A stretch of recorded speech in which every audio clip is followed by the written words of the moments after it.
사람의 본성은 원래 육신의 소욕을 따르며 탐욕과 방탕을 추구하기에 하나님께 온전히 순종하며 하나님께서 기뻐하시는 종으로 사용되기 위해서는 혹독한 훈련이 필요합니다. 그래서 야곱은 20여 년, 요셉은 15여 년, 모세는 40여 년 동안 고단하고 팍팍한 인생의 훈련장에서 입에서 단내가 나는 훈련을 받았어요. 모세의 인도로 애굽을 빠져나온 200만 명의 이스라엘 백성들도 40여 년 동안 거칠고 메마른 광야에서 혹독한 훈련을 받았지요. 그 훈련의 목적은 하나님과 동행하는 영적 습관을 들이며 하나님의 뜻을 깨닫고 그 뜻대로 살아가는 영적 훈련임은 두말할 나위가 없어요. 성령의 사람을 만드는 기도 훈련 매뉴얼. 나는 이렇게 기도해서 하나님을 만났다.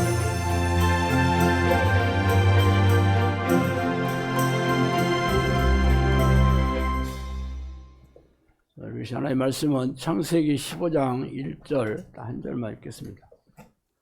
창세기 15장 1절.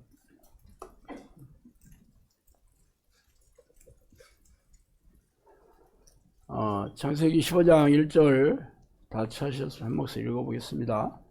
이후에 여호와의 말씀이 환상 중에 아브라함에게 이르시되 아브라함아 두려워하지 말라. 나는 내 방패요 너의 지극히 큰 상급이니라. 아멘.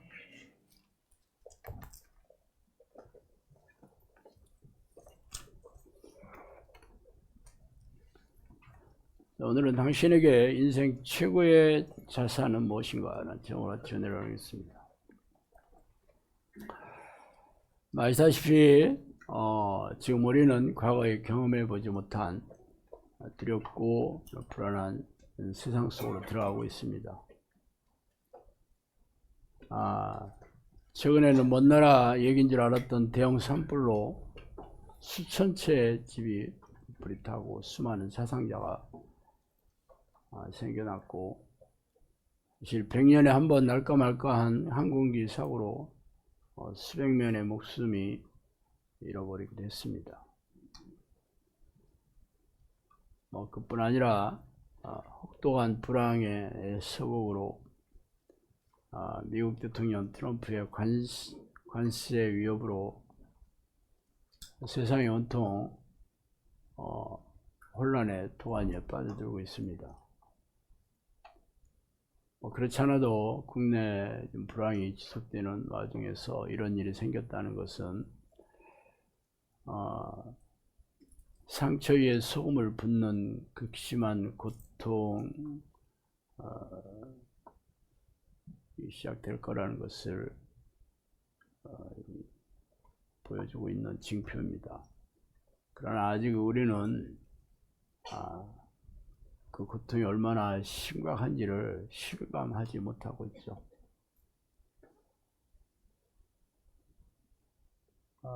그뿐 아니라 우리나라는 지금 북한과 국경을 맞대고 있죠. 아주 호전적인 그런 북한의 독재 그들과 국경선을 맞이하고 있다는 것 자체가 사실은 엄청 위험하고 심각한 그런 위협 속에 살고 있는데, 어차피 또 미국이 미군으로 많이 우리나라를 그동안 지켜줬지만 앞으로는 공짜 무임 승차는 없다라고 얘기를 하고 있죠. 적어도 지금의 방위비를 최소한 5배에서 10배 이상 내면서도 미군들이 많이 어느 정도 철수를 하고 예전만큼 못하다는 건 당연한 일입니다. 아무래도 안보 위협은 지금보다 훨씬 심각한 지경으로 할 겁니다. 사실 경제적인 불안과 이 안보 위협 두 가지만 가지고도 우리 국민들은 아주 심각한 그런 공포와 그런 불안 속에 살게 되죠.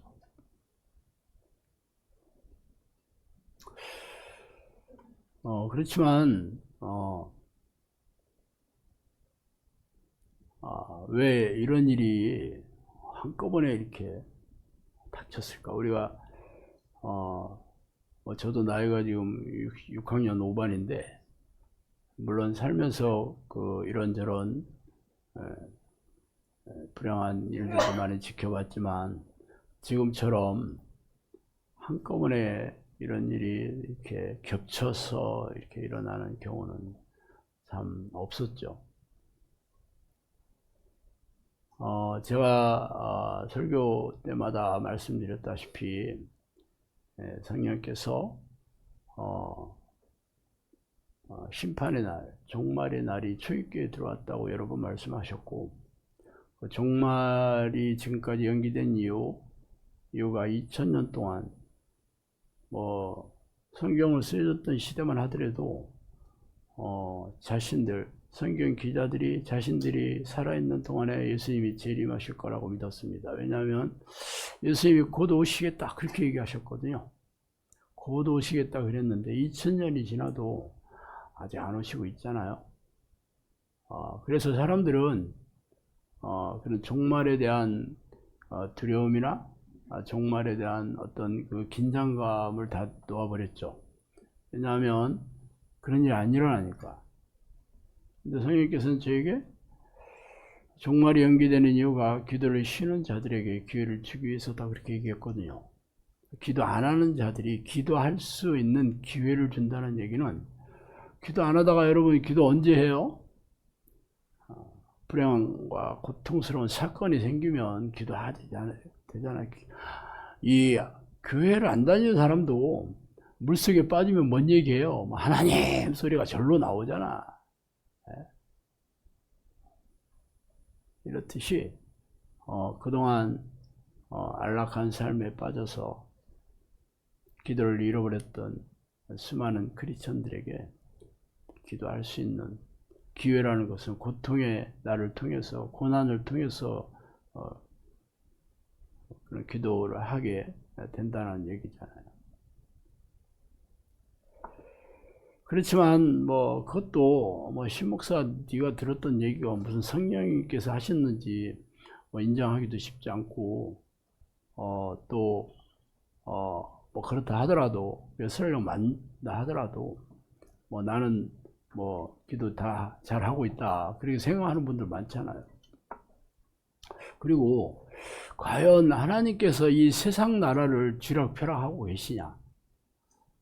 물론 하나님께 세상을 지으시고 우주를 운행하시고 세상의 역사를 주관하신다라는 걸 뭐 성경에 써 있죠. 그렇지만 그게 영적인 눈이 뜨이지 않으면 믿겨지지 않는 것도 사실이죠. 에레미야의 18장을 제가 한번 읽어볼까요? 여호와의 말씀이니라. 이스라엘 족속아, 이 토지 장애가 하는 것 같이 내가 능히 너희에게 행하지 못하겠느냐. 이스라엘 족속아, 진흙이 토기 장의 손에 있음 같이 너희가 내 손에 있느니라.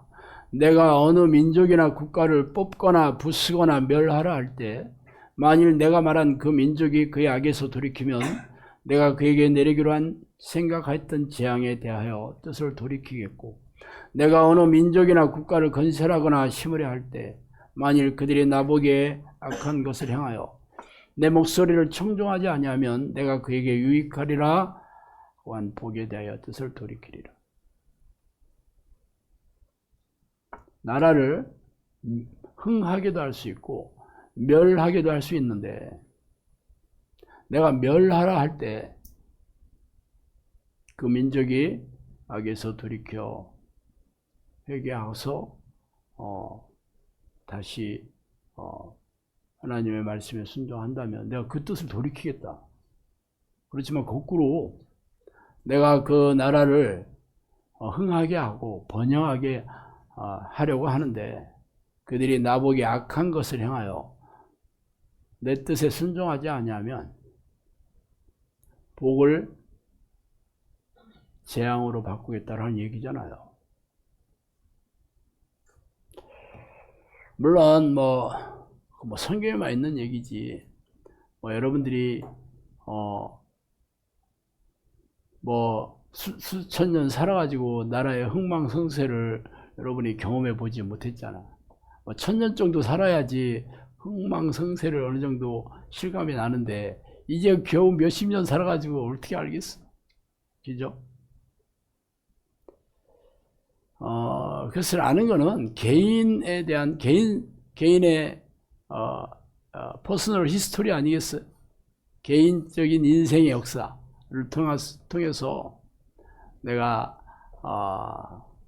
행복해 보기도 하고 불행에 빠져 고통스러워 보기도 해야지. 뭐 그런 건 실감하겠지만 이 나라의 흥망성쇠를 이 짧은 인생의 시기를 통해서 어떻게 실감 나겠어요?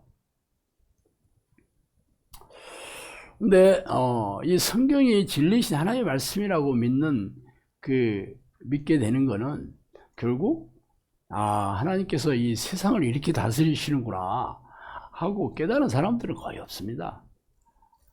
거의 모든 사람들이 자기의 삶을 통해서 하나님의 능력을 경험하는 거잖아요.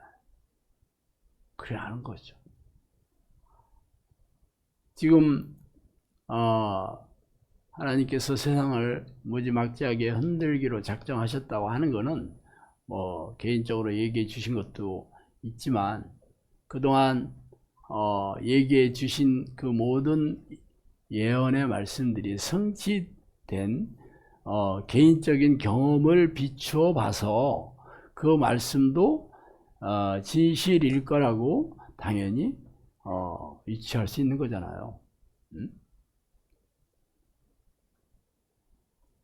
물론 저는 앞으로 어떤 불행한 날들이 고통의 시기가 시작되더라도 뭐 그게 저는 불안하거나 두렵지 않습니다. 왜 그러냐면 제가 30여 년 전에 제 개인사의 큰 불행한 고통 속에서 어떻게 하나님께서 이 고통을 벗어나게 해주셨는지에 대해서 제 가슴에 그 교훈을 새겼기 때문이죠. 그래서 그렇구나. 하나님이 어떠한 분이신 것을 저도 실감나게 됐고, 하나님의 그 능력 아래에 있으면 어떤 고통이나 불행한 사건이라도 두려워할 필요가 없구나 하는 것을 저는 제 삶을 통해서 생생하게 경험해 보았습니다. 그러니까 어떤 일이 생겨도 한마디로 믿는 구석이 있는 거죠. 믿는 구석이. 그렇지만 여러분도 뭐 제가 이렇게 얘기한다고 해서 신목사가 그랬으니까 나도 믿는 구석이 자동적으로 있어지지는 않잖아. 여러분도 개인적으로 하나님을 능력을 실감하는 그런 경험이 있어야 되는 거잖아요. 어쨌든 뭐 꼭 내가 개인적으로 경험해 봐야 안다 그러면 그거는 중수에 불과합니다. 이 고수는 내가 겪지 않고 다른 사람의 경험을 내 경험으로 받아들여서 내 것으로 만들면 고수예요. 중수는 겪은 만큼 아는 거야. 하수는 겪어도 몰라. 그래서 개가 토한 것을 또 도로 먹으며 돼지가 깨끗하게 씻고 나서 또 진흙탕에 뒹군다라고 베드로 사도가 얘기한 거잖아요. 하수는 겪고서도 몰라. 계속 또 겪고 그런 거. 자, 그러면 제 얘기를 뭐 잠깐 할 수밖에 없죠. 저는 누구나 그렇겠지만 부자가 되면 최고의 인생을 살 거다 그렇게 생각을 했습니다. 하여튼 우리 뭐 아버지가 사업에 실패하고 나서 고등학교 이게 철들이 이 세상이 이렇게 보이기 시작할 때 이제 고등학생부터 보이잖아요. 중학교까지는 모르잖아. 고등학교 때부터 인생이 이게 앞으로 암울하게 될 거라는 게 이렇게 눈에 보이잖아. 우리 집 상황을 볼 때. 뭐 아니나 다를까 이제 대학교를 입학할 무렵에서 우리 아버지가 그러셨어요. 나는 너희를 대학교에 보낼 능력이 없다. 알아서 각자 도생을 해라. 뭐 그런 뜻이지. 뭐 얘기 안 해도 뭐 안 봐도 비디오죠. 그래서 돈 많이 드는 학교는 다 포기하고 돈 조금 줘도 들어가는 학교가 국립대학교입니다. 국립이니까. 선택의 여지가 없었어요. 그래서 소위 지잡대에 그냥 들어가게 됐지. 그때부터 제가 뭐 학교 뭐 졸업장 가지고 내 인생이 펴질 것 같지가 전혀 않잖아. 그래서 돈을 벌어야 되겠다. 돈에 대한 그 집념, 뭐 욕망, 어쨌든 그 현실이었어요.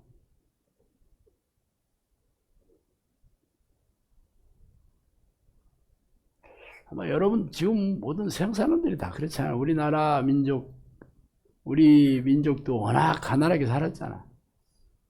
가난하게 살았기 때문에 이 부와 복에 대한 집착이 엄청나다. 여러분도 자녀들이 공부 잘해서 뭐 의사가 되거나 변호사가 되거나 무슨 돈 잘 버는 직업, 뭐 최소한 하여튼 자격증 가지고 평생을 떵떵거리고 살 직업을 갖기를 원하잖아. 지금 의대를 충원한다고 해서 지금 몇 년 동안 아주 나라가 홍역을 앓고 있는데 왜 사람들이 공부 잘해서 다 의대를 보내고 싶어 하냐? 돈 많이 버니까. 그렇잖아요. 변호사가 로스쿨 보내는 이유도 돈 많이 벌기 위해서 그러잖아요. 돈만 벌면 돈이 최고니까 인생에. 뭐 황금 만능의 물질주의 세상에서는 황금이 만능, 모든 것이 돈만 있으면 모든 게 다 된다. 그 얘기잖아. 성령께서는 우리나라의 민족을 돈에 환장한 니네 민족이다 그렇게 얘기했습니다. 돈에 환장했다 그렇게 해요. 그래서 당연히 우리나라 이 나라에 하나님께서 징벌하실 때 돈으로 징벌하실 거라는 것을 내가 그냥 안 봐도 비디오를 알게 됐어요. 어느 나라보다도 지금 우리나라가 지금 훨씬 혹독한 지금 그런 환경에 놓여져 있잖아. 원래 우리나라 지금 관세 그것도 우리는 미국하고 FTA를 맺어가지고 무관세였거든요. 관세 하나도 없이 서로 수출이 됐고 수입하고 그러기로 했는데 지금 상호관세 26%를 얘기하고 90일간 유예를 했는데 사실은 이게 트럼프가 내세운 관세에 비해서도 굉장히 혹독한 편이잖아요. 우리는 FTA를 맺어서 관세가 0%였는데 그러면 뭐 영국이 10%거든요. 그러면 최소한 그 정도 해줘도 충분히 상식적인 내용인데 전혀 그렇지 않아.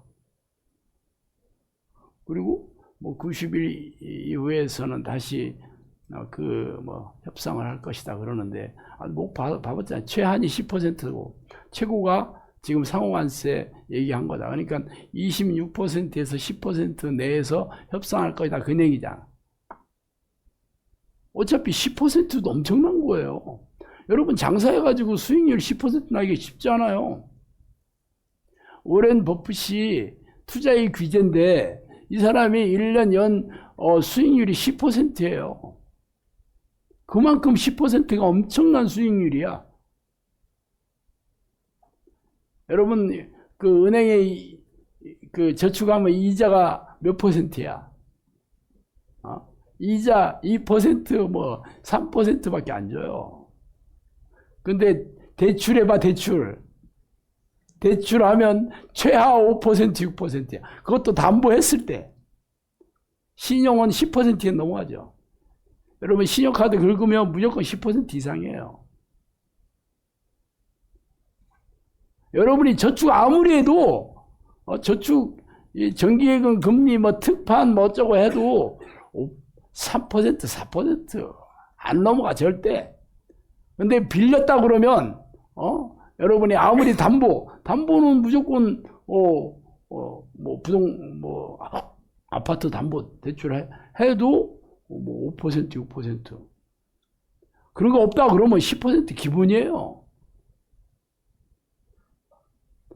그런데 지금 관세를 최하 10%라고 얘기한 거. 이게 엄청난 세금이거든요, 이게.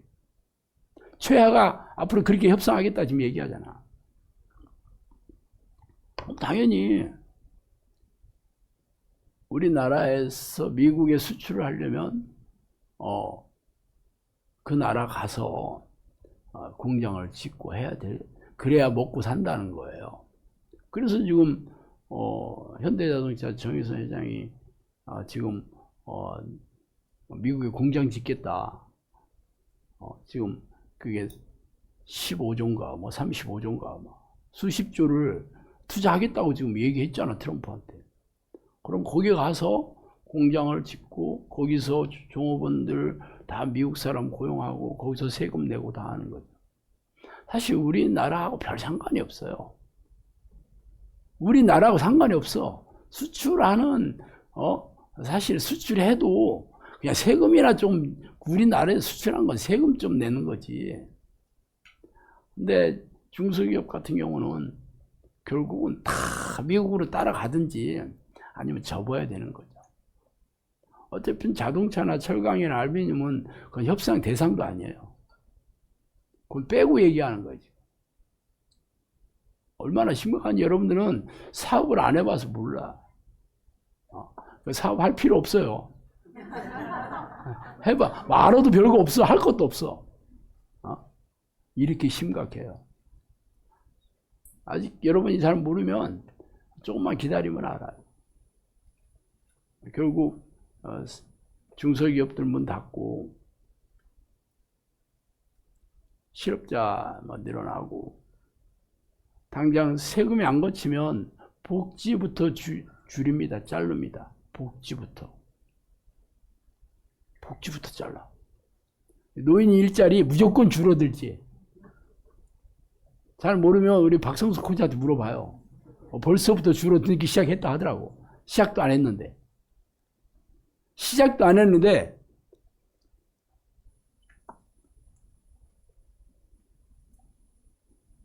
어쨌든 하나님께서 트럼프를 통해서 이 돈에 환장한 세상 사람들에게 회초리를 지금 들기 시작했다는 거예요. 트럼프 아니래도 누구든지 하나님께서는 아까 얘기했잖아요. 토기장이 속에 들어간 진흙이 세상입니다. 토기장이가 하나님이에요. 하나님이 이 토기 뭘로 만들지 내가 그 손에 들어간 하나님 손 안에 있는 거죠. 내가 흥하게 할 수도 있고 망하게 할 수도 있다. 내가 망하게 하려고 했다가도 그들이 악에서 돌이켜서 회개하고 돌이킨다면 내가 그 뜻을 돌이키게 할 수 있고, 내가 흥하게 하려고 했다가도 그들이 죄를 짓고 회개하지 않는다면 재앙을 쏟아 부을 수도 있다. 그 에레미야한테 얘기한 거잖아, 이게.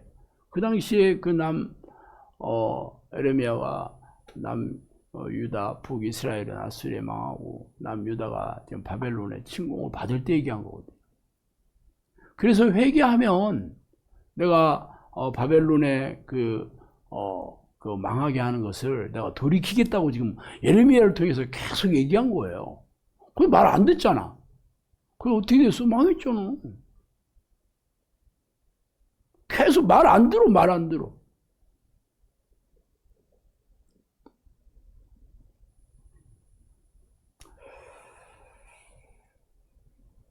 어쨌든 지금의 세상은 하나님을 섬기는 게 아니고 만몬의 영인 돈을 섬기는 거예요. 돈 뒤에는 귀신, 만몬의 영인 사탄이 있는 거예요. 돈으로 죄를 짓게 하는 사탄의 이름이 만몬의 영입니다. 만몬이라는 말이 성경에서는 원래 돈이라고 그러면 은이라는 말을 그때는 은을 저울에 달아가지고 대부분 투명을 많이 했습니다. 뭐 그 당시에 화폐도 있긴 했죠. 그렇지만 은의 무게를 달아서 돈의 가치를 가지고 통용을 하기도 했는데, 만몬이라는 말은 원래 그 재물이라는 뜻인데, 재산이라는 뜻인데, 예수님께서 만몬이라는 단어를 콕 집은 이유는 이게 그냥 물질이라는 뜻이 아니고 사탄이 조종하는 재산이라는 뜻을 상징적으로 그 단어를 통해서 말씀하신 겁니다. 원래 만몬이라는 말은 학자들이 연구해 보니까 그 당시 재물, 이방인들이 섬겼던 재물 신의 이름이다, 그렇게 얘기한 사람도 있곤 하는데 뭐 그게 중요하진 않아요. 하여튼 그 사탄을 섬기는 건데, 사탄이 돈을 앞세워서 하나님보다 돈을 더 섬기게, 우상을 숭배하게 만든 게 만몬의 영, 만몬 신이죠, 말하자. 그래서 사탄을 숭배하는 거죠. 돈을 섬기는 것은. 그래서 예수님께서 두 주인을 겸하여 섬길 수 없다고 그랬잖아요.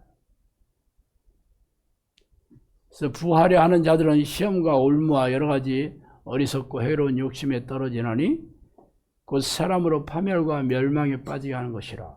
돈을 사람이 일만 악의 뿌리가 되나니 이것을 탐내는 자들은 미혹을 받아 믿음에서 떠나 많은 근심으로써 자기를 찔렀도다.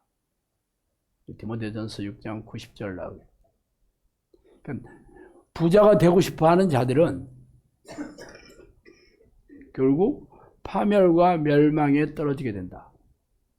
돈을 사랑하는 게 모든 악의 뿌리다, 그렇게 얘기합니다. 돈 그 자체가 악은 아니에요. 돈도 사실 하나님께서 허용하신 거잖아. 돈을 사랑하는 마음이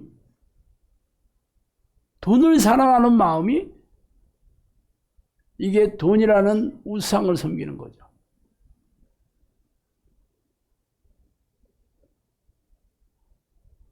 잘 모르면 욥기 처음을 보세요. 욥기 처음.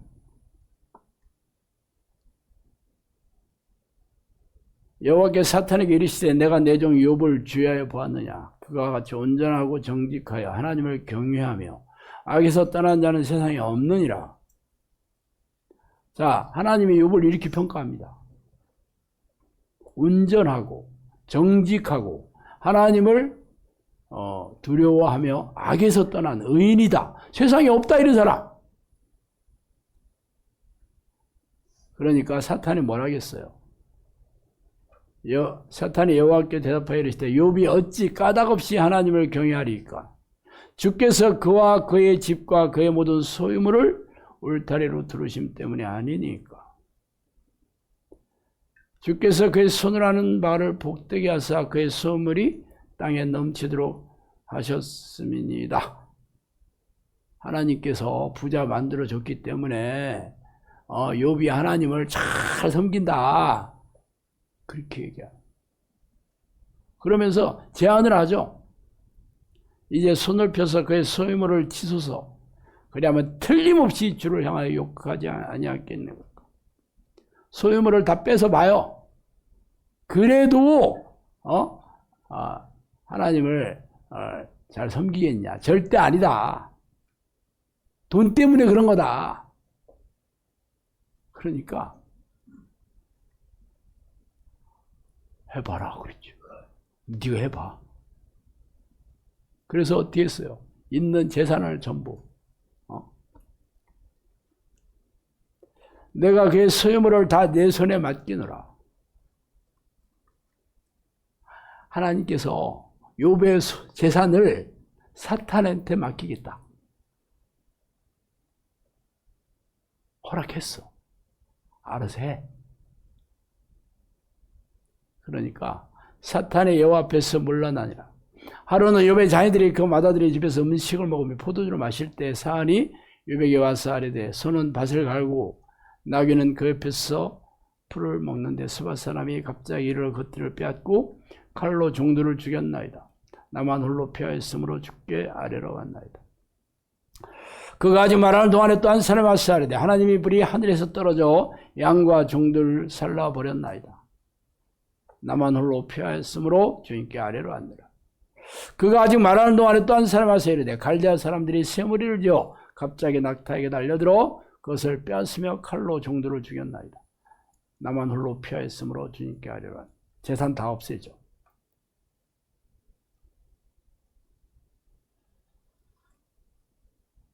불황이라는 게 재산이 사라지는 거예요. 돈벌이가 안 돼. 투자한 게 손해만 봐. 직장이 없으니까 돈 벌 수도 없어.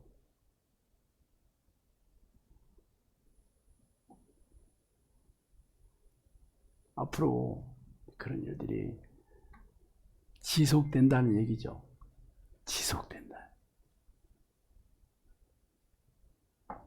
종말이 날이 될 때까지 호황이 오고 그런 날들은 없습니다. 이제 없어요. 여러분 정신 바짝 차려야 돼요.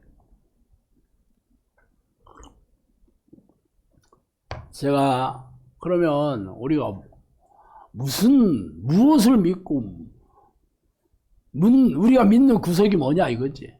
무슨 능력으로 살아야 되냐.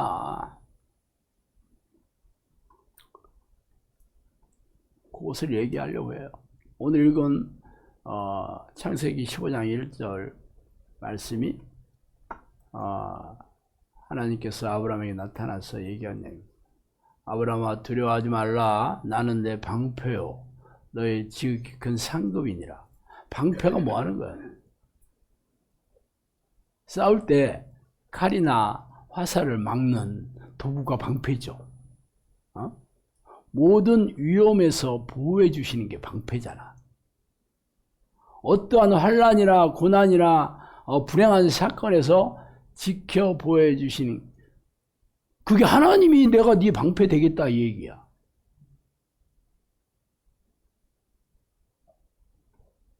그것만 해도 어디야? 방패만 대주신다 해도 어디야?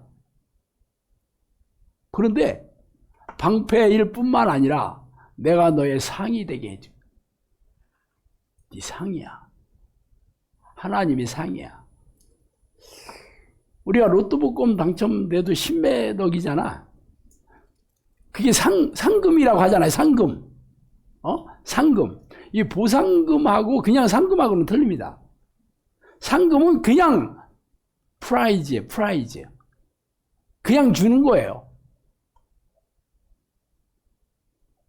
보상은 뭐냐면 어떤 행위나 무엇을 노력한 대가로 주는 게 보상입니다. 우리가 히브리서 11장 6절에 보면 히브리서 11장 6절 한번 진짜 찾아볼까? 진짜 중요해요. 뭐 다 아는 얘기지만 진짜 한번 찾아서 한번 보자고. 자, 믿음이 없이는 하나님을 기쁘시게 하지 못하나니 하나님께 나아가는 자는 반드시 그가 계신 것과 또한 자기를 찾는 자들에게 상 주신 이십니다.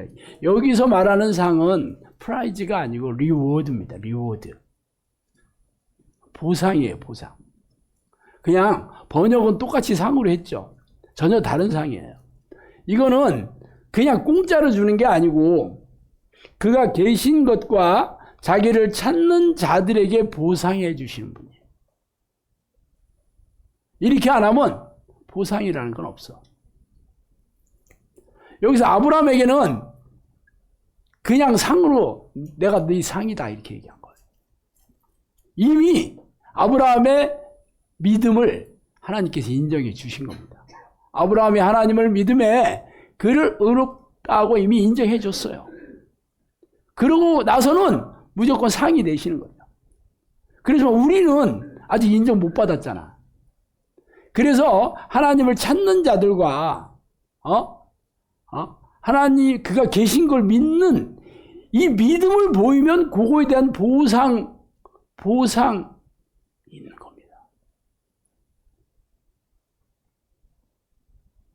그러면 봐. 하나님이 방패도 되게 해주시고 하나님이 상이야. 하나님이 내 영혼과 내 인생을 책임져 주신다는 거예요, 말하자면. 그 놀랍지 않아요? 제가 시편 91편 아주 설교할 때마다 내가 안 읽을 데가 없어. 또 읽어드릴게. 지존자의 은밀한 곳에 거주하며 전능자의 그늘 아래에 사는 자요. 나는 여호와를 향하여 말하기를 그는 나의 피난처요 나의 요새요 내가 의뢰하는 하나님이라 하리니 이는 그가 너를 새 사냥꾼의 올무에서와 심한 전염병에서 건지실 것입니다. 그가 너를 그의 깃으로 덮으시리니 내가 그의 날개 아래에 피하리로다. 그의 진실함은 방패와 손방패가 대신하니 여기 나오잖아. 방패와 손방패는 뭐냐면 그냥 방패는 화살을 피하는 전신 방패입니다. 그러니까 원래 고대사에서 전쟁을 할 때 먼저 화살을 팍 비처럼 쏘아야 돼. 그러면 큰 방패 있죠. 그거로 몸을 탁 숨깁니다. 이게 여기서 말하는 방패예요. 왜 방패가 두 개씩 나오냐? 손방패는 이제는 칼싸움을 할 때 칼치면 딱 막아야 되잖아. 이거는 손에 들린 방패입니다. 그러니까 방패 두 개가 다 필요하지. 화살을 피하려면 큰 방패가 필요하고 칼을 피하려면 손방패가 있어야 되는 거야. 하나님께서 너의 방패와 손방패가 된다는 것은 이 얘기를 하는 겁니다. 너의 모든 환난, 위험에서 지켜주겠다. 이게 바로 다윗이 시편에서 하나님께서 다윗에게 얘기한 거와 아브라함에 얘기한 게 똑같은 얘기입니다. 문제는 뭐 아브라함한테 뭐 얘기하든지 다윗에 대해 얘기하든지 나하고는 상관없잖아. 나한테 얘기를 해야지. 안 그래요? 하나님이 나한테 얘기해야 될 거 아니야? 맞아.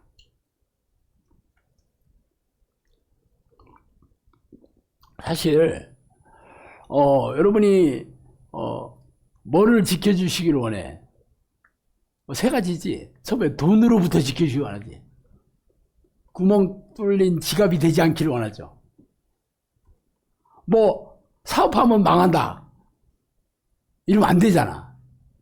직장에서 잘린다 이러면 안 되잖아. 항상 화습이 뭐냐면 여러분 그 단편소설 그 유명한 김동인이 쓴 그 화수민이라는 김동인이 졌나 보다. 그게 인력거 꾼이 어느 날 돈이 너무 잘 벌려가지고 막 입이 찢어졌다는 얘기가 있잖아. 그런데 집에 가니까 그날 아내가 굶어서 죽었다는 이 단편소설 화수분이잖아. 화수분이 샘솟듯 이게 재물이 솟아나는 게 화수분이에요. 여러분도 하는 일마다 돈벌이가 막 잘 되고 집 사두면 집이 다 올라가고 뭐 투자만 하면 막 따따블로 벌고 직장에서 막 월급이 쫙 오르고 막 보너스 막 2000% 주고 막 그래야지 화수분이지. 하나님께서 그럴 능력이 없냐? 내가 얘기하잖아. 신명기에 주 여호와를 기뻐하라. 그가 내게 재물 얻을 능력을 주셨다. 여러분 실감 나요? 실감 안 나잖아. 왜? 내가 경험해 보지 않으니까. 그냥 세상의 인본적인 방식이나 세상의 지혜로 하는 거죠. 여러분 알잖아. 돈 많이 벌려면 의사 돼야 되고 변호사 돼야 되고 물론 하나님께서 여러분에게 공부 잘하는 능력을 줬다. 전교 1등 하면 무조건 의대 가잖아. 전교 1등. 그럼 하나님이 뭐 공부 잘하는 능력 주면 여러분 돈 잘 벌 수 있는 능력하고 붙어 있지 주로. 그렇지만 지금 여러분이 고등학교 돼가지고 수능 볼 거요? 수능 본다고 해도 뭐 당연히 아니겠지만 이미 다 버스 지나갔잖아. 버스 지나갔잖아. 그래서 진짜 하나님께서 내게 그런 능력을 주셔야 돼. 실감 안 나죠? 그 전부 하나님께서는 세상을 하나님이 지혜로 만드셨어. 지혜. 여러분에게 지혜를 주시면 가능해. 가능합니다. 성령님께서 저에게 이 사역을 열어줄 때 내가 너에게 모든 필요를 채워주겠다 그랬거든요. 그리고 후원자를 보내주겠다 그랬어요. 내가 돈 안 벌어도 된다 그랬어. 그래 얘기하시니까 벌써 10몇 년 됐잖아요. 사역 열고도 10년이 넘었잖아. 내가 지금 돈 안 벌죠? 하나님께서 내게 모든 필요 다 채워주고 제가 재정적으로 부족하지 않게 해줬습니다. 내가 여러분들한테 영상학교 좀 돈이 너무 부족한데 여러분 헌금 좀 내셔야지 하고 내가 한 번이라도 얘기한 적 없습니다. 지금까지 한 번도 얘기한 적 없어요. 왜? 안 부족하니까. 물론 뭐 벌리면 부족할 수 있겠지. 또 돈 쓸 일을 많이 만들면 얼마든지 부족하겠지만 절대로 그런 거 안 하지. 있는 데서만 쓰지. 있는 데서만. 그리고 하나님께서 나한테 약속했기 때문에 그런 거 신경 안 씁니다. 만약에 내가 여러분한테 얘기를 했다 그러면 하나님이 주신 게 아니라 내가 여러분한테 막 읍소를 하고 겁박을 주고 여러분 헌금 열심히 안 하면 하나님께서 여러분에게 징벌을 해가지고 여러분 되는 일 없을 거야 막. 그러면 찝찝하니까 개인적으로 전화해서 11주 냈어 안 냈어? 벌써 싸해지잖아. 그러면 당연히 헌금이 훨씬 많이 들기는 사실일 거야. 지금처럼 우리가 무기명으로 했어요. 기명으로 무조건 봉투에다 이름 다 써요. 나 그럼 30%는 무조건 더 들어옵니다. 나도 모르지는 않아. 이렇게 하면 내 인본적인 방법이잖아. 인본적인 방법이죠. 심지어는 헌금에 구멍 펀칭을 해가지고 속에 돈 얼마 들었는가 그런 방법도 있어요. 여러분 구멍 뚫는 그 위치가 기가 막힌데 구멍을 뚫습니다. 그게 아무데만 뚫는 게 아니고 그게 돈의 그 액수 이게 10,000원짜리인지 1,000원짜리인지 50,000원짜리인지를 알 수 있는 자리에 구멍을 뚫는 거예요. 몰랐지? 이거 영업 비밀인데 내가 어떻게 알았냐고? 제가 수도 없이 상담을 많이 해봤죠. 그러고 그래 가면 다 개인 11조 봉투 다 있잖아. 거기 보면 이름하고 금액하고 날짜랑 다 도장 찍어 있잖아. 그게 거기 가면 쭉 다 있잖아. 자기 것만 보나? 옆에 있는 것도 아무도 없으면 한 번씩 보고 돈 냈나 안 냈나도 보고. 아무나 볼 수 있는데 목회자들은 모르겠어? 다 보고 다 되지. 심지어는 그래프도 다 그래. 그래프. 어느 구역에 11조 원만큼 내고 그 전도한 사람하고 심지어는 헌금 그래프도 다 그러지. 그렇게 하면 안 하는 데보다 돈 많이 거쳐 안 거쳐? 당연히 없지. 그게 인본적인 방법이에요. 근데 저는 그렇게 안 하는 이유는 하나님이 나한테 준다고 했기 때문에 안 하는 거야. 그럼 내가 인본적인 방법은 하나님이 내가 선 끊겠다. 그럼 멘붕이잖아. 나는 이쪽 통로로 돈을 받고 싶은데 이게 끊어지면 어떻게 돼? 큰일이잖아.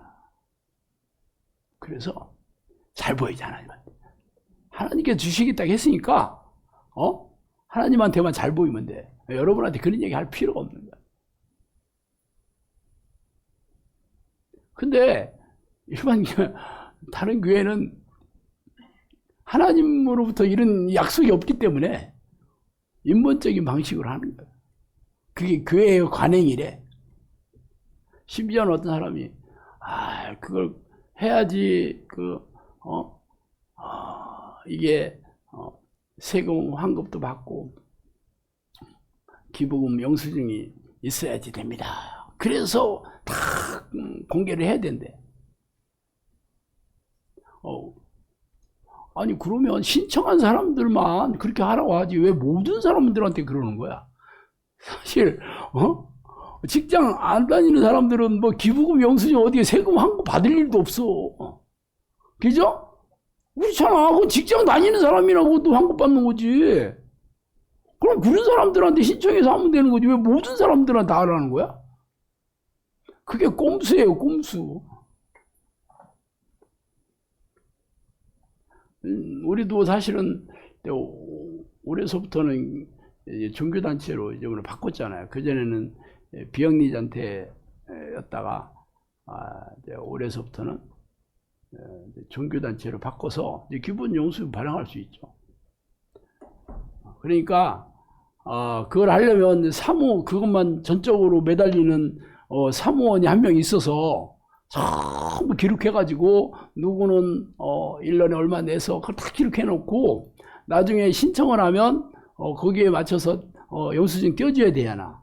근데 우리는 그런 사람이 없어. 사무원이 없어. 다 누가 계산하냐? 제가 계산해. 근데 나는 돈 계산 안 해. 그러니까 여러분이 계산 다 했다가 연말 되면 청구를 해. 나 이만큼 냈다. 그러면 저한테 할 것도 없어요. 박 간사님한테 얘기해. 간사님한테. 뭐 알아서 떼줄 겁니다. 정직하게 해야 돼.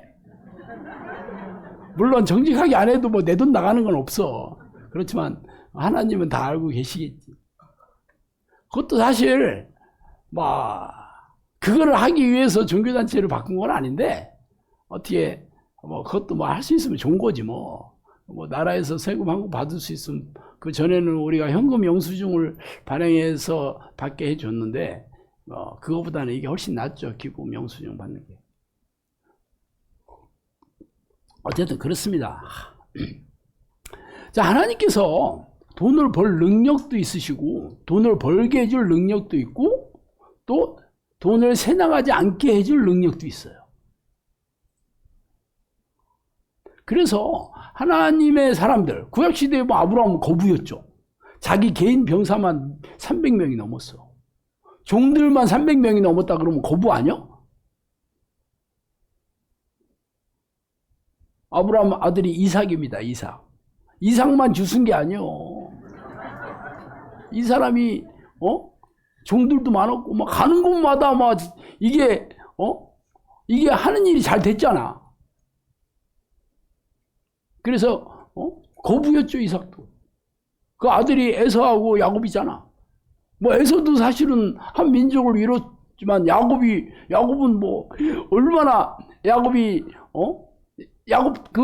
여러분 어떻게 해서 거부됐나? 여러분 창세기에 보면 잘 나오죠. 처음에 삼촌 라반한테 계속 털렸잖아.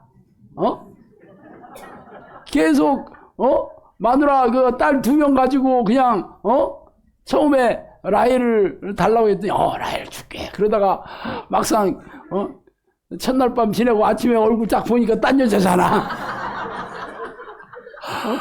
폭삭 속았수다.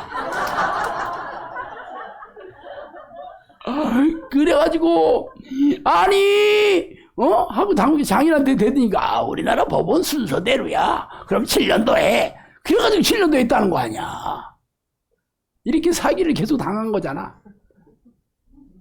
그래서 하나님께서 그에게 재물을 불려주는 그게 기이한 방법이죠, 여러분. 단풍나무, 신풍나무 껍질 벗겨가지고 양들이 교묘할 때 그것을 딱 세워놓으면 말도 안 되는 얘기죠. 하나님은 이게 말도 안 되는 방법으로 돈을 벌게 해주시는 거잖아. 말이 되지도 않아. 하나님이 맘만 먹으면 거부되게 해주셔요. 그 내가 솔로몬 돈 벌게 해준 거 얘기했잖아요. 그러면 하나님한테만 잘 보이면 되는 거 아니야?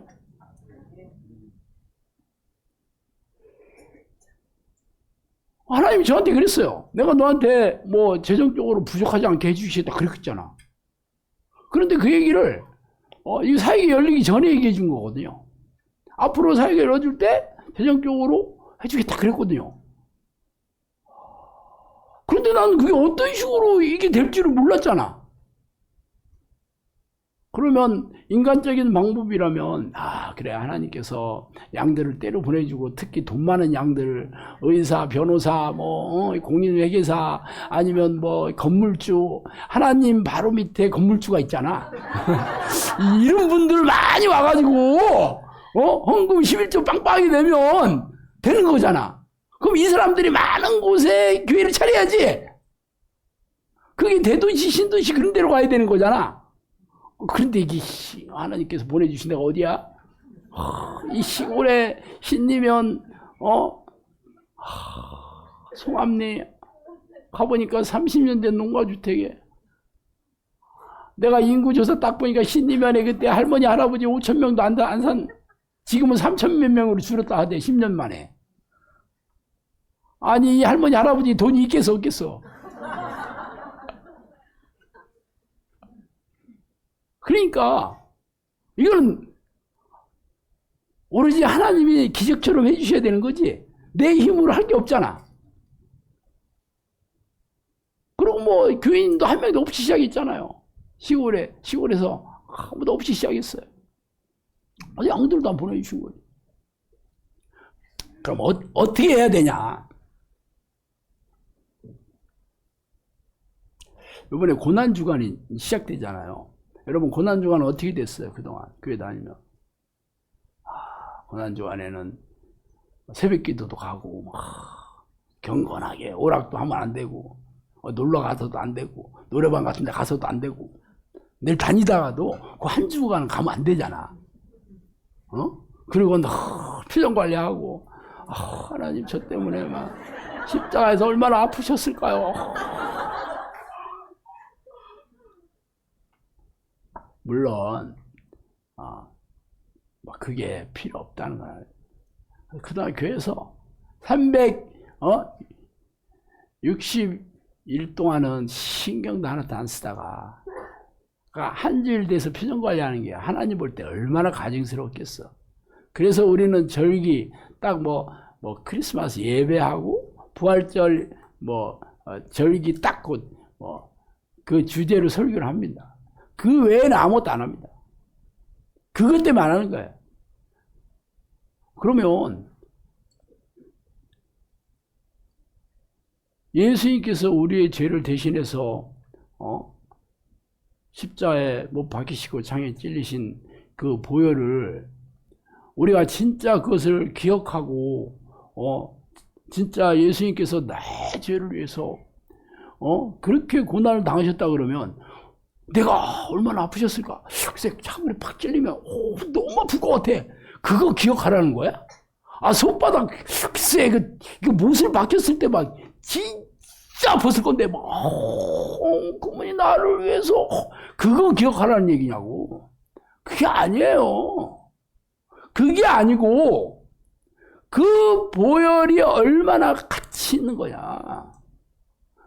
하나님이신 예수님께서 우리의 죄를 대신해서 피를 흘리신 그 보혈의 의미가 무엇이냐, 그 공로가 무엇이냐를 얘기하는 거지. 얼마나 아팠을까? 이거 기억하라는 거야? 근데 교회에서는 그거 하고 있어. 그거 너무 웃기지 않아요? 아니 달이 저기 있다고 손가락을 딱 가리키는데 달을 쳐다봐야 되는데 손가락을 쳐다보고 있어. 와, 그거하고 똑같아. 지금 교회에서 하는 게 그거예요.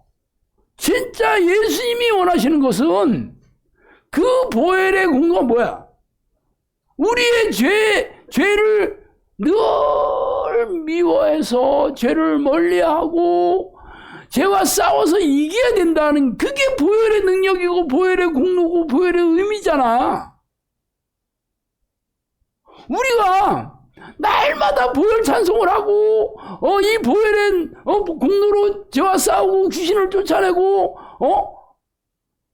회개하고 하는 이유가 이거 하라고. 예수님이 우리를 십자가에서 우리의 죄를 대신해 돌아가신 거지. 얼마나 아프셨을까? 괴로웠을 것 같아. 이거 하라고 한 거야? 그래서 제가 고난주간 뭐 다른 거 안 합니다. 지금 내가 고난주간에 특별한 뭐 절기설교 안 하잖아. 그게 뭐 무시해도 되고 아무것도 아니고 우리와 상관없다 그런 뜻이 아니에요. 이거는 365일 해야 되는 거야. 일주일 하는 게 아니고. 일주일 하니까 일주일 끝나고 잊어먹고 또 360일 동안 희희낙낙하고 사는 거예요. 이건 아니라고 봐요. 결국은 이 죄 때문에 우리가 지옥에 가는 거고, 이 불순종 때문에 우리가 이 땅에서 고통스럽고 불행하게 사는 거거든요. 그런데 이 죄에 대해서 가르치지도 않고, 이 회개를 촉구하지도 않고, 지옥을 선포하지도 않아. 그러면서 무슨 고난주간이야? 이게 속고 있는 거죠, 전부. 그거 하면 내가 잘하고 있다고 생각해. 지금 얘기했잖아요. 우리 민족이 짓고 있는 가장 큰 죄가 만몬의 영을 섬기는 거라고. 그런데 교회에 와서 여러분, 예수 믿으면, 하나님께서 복 주셔가지고 부자가 되고 성공합니다. 그러니까 여러분, 11조 잘 내고, 봉사 열심히 하고, 목사 말 잘 듣고, 이게 번영신앙 아니겠어? 번영신학의 물질적인 부의 척도가 여러분, 하나님이 복을 받는 증거라고 얘기하는 데가 번영신학이에요, 이게. 그래가지고 사람들이 그 교회에 아주 그룹대처럼 몰려들어가지고 지금 대형교회 초대형교회 메가처치가 된 거잖아. 부자 아니면 장로 절대 안 됩니다. 그게 하나님의 축복을 받은 척도라고 생각해. 가난한 사람은 부끄러워서 못 다녀 교회에. 예수님은 가난한 자에게 복음을 전하러 오셨잖아. 그런데 가난한 자가 교회에서 쫓겨나고 있어. 못 다녀 창피해가지고. 만몬의 영을 섬기고 있어. 가장 큰 죄가 그걸 돈을 섬기고 있다는 거야. 이 돈을 왜 섬기래? 돈 많이 벌면 내 육체가 즐거우니까. 결국 자기를 섬기는 거지 뭐. 내가 세상에서 잘 먹고 잘 살기 위해서 돈이 필요한 거잖아. 결국 돈을 섬기는 게 본인을 섬기는 거예요. 자기를 섬기는, 육체를 섬기는 거잖아. 육신을 따르는 자는 육신의 일을, 영을 따르는 자는 영의 일을 생각하나니 육신의 생각은 사망이요 영의 생각은 생명과 평안이나 육신의 생각은 하나님과 원수가 되나니 이는 하나님의 법에 굴복하지 아니할 뿐 아니라 할 수 없음이니라. 육신에 있는 자들은 하나님을 기쁘시게 할 수 없느니라.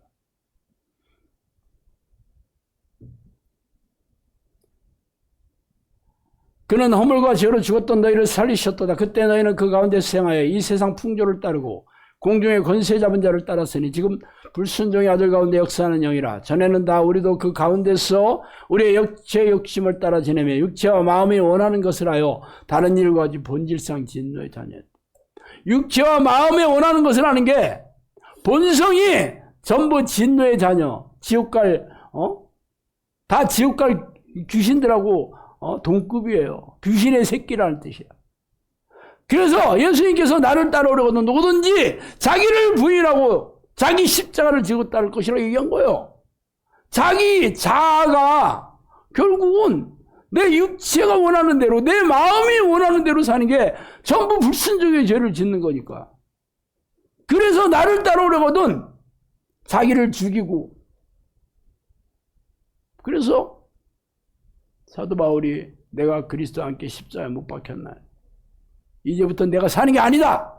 나는 날마다 죽노라. 이거 안 하고 어떻게 여러분이 천국에 가겠어? 그래서 이 죄를 싸울 힘이 여러분이 이길 힘도 없고 깨닫지도 못하고, 그래서 예수님의 보혈이 능력이 있는데도 불구하고 그냥 지식으로 아는 거야. 종교행위만 하는 거야. 그러니까 능력을 체험하지를 못해. 죄와 싸울 힘도 없고 죄가 뭔지도 몰라. 회개할 능력도 없어. 이걸 해주시는 분이 성령이시잖아. 성령이 들어오셔서 죄를 깨닫게 해주시고 죄와 싸워 이길 힘도 주시고 넘어졌을 때 회개해서 죄도 용서해 주시고, 그게 보혈의 능력을 가슴에 새겨준 게 성령님이거든요.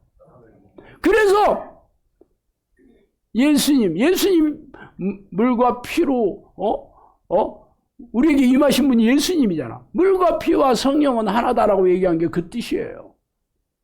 여러분이 이 보혈의 능력이 없으면 죄와 싸울 수도 없고 날마다 죄를 짓고 죄 때문에 이 땅에서 이 불순종으로 인해서 고통스럽게 살다가 지옥에 가는 게 우리 인생이라니까. 그게 여러분 삶이 왜 교회를 평생 다녔는데도 왜 이렇게 내 삶이 힘들고 고단하고 이게 풀리지가 않는 게 죄 때문에 그런 거예요. 교회 오면 죄 좀 짓는다고 괜찮다라고 얘기하지만 안 괜찮다니까. 성경에서 어디 괜찮다라고 얘기하고 있어. 불순종 자체가 죄라니까. 그래서 영상교는 답 없다. 결국 우리가 성령이 내 안에 들어오셔서 날마다 예수 보혈을 입에다 달고 사는 일밖에 없다. 그게 영상교의 방식이에요. 물론 우리 영상교에서만 그게 인정받지 다른 교회에서는 말도 안 되는 소리라고 하죠. 우리는 그래서 우리 중요한다 이거, 행복하게 사는 걸로. 그래서 죄로 인해서 우리가 고통받게 살고 우리가 불행하게 사는 것이 우리가 예수 보혈의 공로가 내 안에 임하면 병이 낫고 재정적으로 문제가 없어지고 행복하게 산다는 거지. 관계가 서로 화목하게 되고. 그래서 행복하게 사는 걸로 증명을 한다니까 뭐. 그래서 10년 됐잖아요. 10년 넘었지 이제. 그래서 여기서 진짜 이기도 한 사람들이 그렇게 사냐. 그럼 여러분들이 분별하면 되는 거예요. 여러분이 바로 전도 도구예요.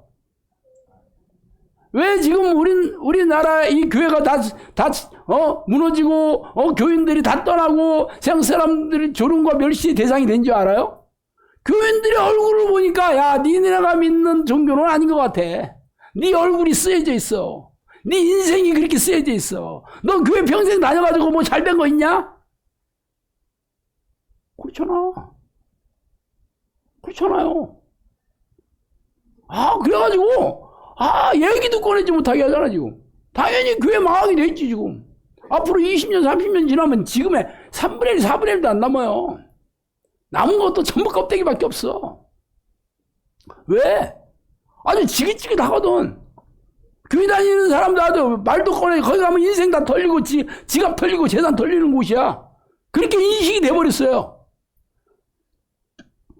어쨌든 나는 영상교 우리 식구들만이라도 행복하게 살게 하는 게 제 책임이고 제가 해야 될 일이니까 제가 하는 말이 과연 성경적이고 성령의 증거와 변화와 능력과 열매가 있다면 여러분이 제가 한 말 들어야 돼요. 분별을 잘 하셔야 돼요. 그러니까 안 그렇고 여기 와서도 이리 재고 저리 재고 내가 할 수 있는 거 하고 하기 싫은 거 안 한다. 그러면 아무 말 안 일어나지 뭐. 내가 책임 안 지지. 책임 안 질 뿐만 아니라 그런 사람들을 다 솎아낸다니까. 가라지가 있는데 내버려 두면 안 되잖아. 전염되잖아, 곰팡이. 그래서 다 솎아내요. 저는 무조건 잘라 오려내요. 그리고 앞으로 돈이 우상이 되는 삶을 버려야 됩니다. 아까 얘기했잖아요. 돈을 사랑하는 게 일만하고의 뿌리다. 어떻게 하냐? 내 생각. 여러분이 하루 종일 뭔 생각하고 사느냐를 보고 알아요. 하루 종일 돈 벌고 돈 쓰는 일을 생각하고 있다면 여러분 돈이 우상입니다. 물론 뭐 직장 다니고 뭐 자영업 하는 사람들이 뭐 신경 하나도 안 쓰고 기도만 할 수 있느냐? 물론 그렇죠. 내가 뭐 기도만 하라고 얘기하지 않아요. 그렇지만 마음의 중심이 어디가 있느냐? 뭐 학교 다닌다고 뭐 애들이 다 공부하는 건 아니잖아. 그냥 왔다 갔다 하는 애들 얼마나 많아요. 공부가 생각이 없어. 그냥 책상에 앉아있는 거지. 그거하고 똑같아요. 직장에 다니든지 자영업을 하든지 하나님이 환경 열어주시고 지혜를 주시고 그러면 잘 돼. 잘 모르면 영성학교 제가 어떻게 운영하는 거 봐. 내가 무슨 어디서 배워가지고 왔어요? 세상 교회에서 하는 대로 하나? 안 해요. 나는 하나님께서 지혜를 주셔서 나는 인터넷으로 전도해. 유튜브로 전도해. 사람 구를 때처럼 와. 왜? 여기는 성령의 능력이 있으니까. 귀신 쫓아내고 병 고쳐주고 문제 해결해주고 행복하게 되니까. 그래서 오는 거야. 왜? 아직도 안 오는 사람들은 몰라서 못 와. 몰라서 못 와요. 근데 많이 알게 돼, 이제. 우리도 지금 구독자가 지금 13만 명이 넘었고, 뭐 올해 안으로 20만 명 되고, 20만 명 장난 아니에요. 많이 알게 되지, 이제. 그럼, 몰라서 모든 사람들도 온다니까, 이제. 궁금하면 1년만 지나가 봐. 뭐 1년도 필요 없네. 지금 4월달이네. 12월달까지 몇 개월 안 남았어요. 좀 기다려봐. 금방 알게 돼. 결국 하나님이 지혜를 주셔서 내가 지혜롭게 해서 모든 하는 일에 하나님께서 풍성하게 열매를 맺게 해주신다 하는 것도 하나님과 함께하는 삶이지. 아브라함이 하나님께서 함께 있고, 이삭도 하나님과 동행하고 살았고, 야곱도 하나님의 사람이었어요. 요셉도 하나님의 사람이었어요. 여러분도 그렇게 되면 돼. 그거를 영상에도 훈련시키는 겁니다. 기도와 말씀으로 하나님과 동행하는 영적 습관을 드리는 거죠. 그러면 여러분이 전부 어떠한 환경에서도 여러분은 평안하고 안전하게 살게 됩니다. 저를 하나님께서 30년 전에 쫄딱 망하게 해주셔가지고 그걸 체험하게 해주셨잖아요. 세상의 방법, 인본적인 그런 방식이 아니라 오직 하나님을 부르는 기도만 했더니 하나님께서 저희한테 찾아오셔가지고 내 인생을 평안하고 안전하게 하는 일, 모든 일에 풍성한 열매를 맺게 해주신 걸 여러분이 눈으로 보라 이거예요. 그런데 문제는 뭐 제가 그렇게 된 걸 여러분이 부러워하라는 게 아니고, 내 양들을 보내줄 테니까 너 이 기도로 가르쳐서 그 양들도 너와 똑같이 살게 해주라는 게 하나님의 명령이었죠. 그래서 여러분이 왔다니까. 여러분 대단한 사람들이지. 그럼 여러분이 제가 한 기도, 성경에 있는 기도, 이 기도와 말씀으로 성령과 동행하는 습관만 들이면 돼요. 고3 안 돼도 돼. 수능 시험 안 봐도 돼. 뭐 봐도 별거 없지만 기회가, 이런 놀라운 기회가 여러분한테, 아니 젊은 사람뿐만 아니라 나이 70대도 기회가 왔잖아. 이런 기회가 세상에 어딨어. 무조건 잡아야 되는 기회예요. 그리고 이 종말의 시계가 엄청 빨라지게 됐고, 하나님께서 세상을 무지막지하게 흔들기 시작해가지고, 고센 땅에 있는 사람과 아닌 사람이 극명하게 대비가 됩니다, 이제 앞으로. 극명하게 분별이 돼, 이제.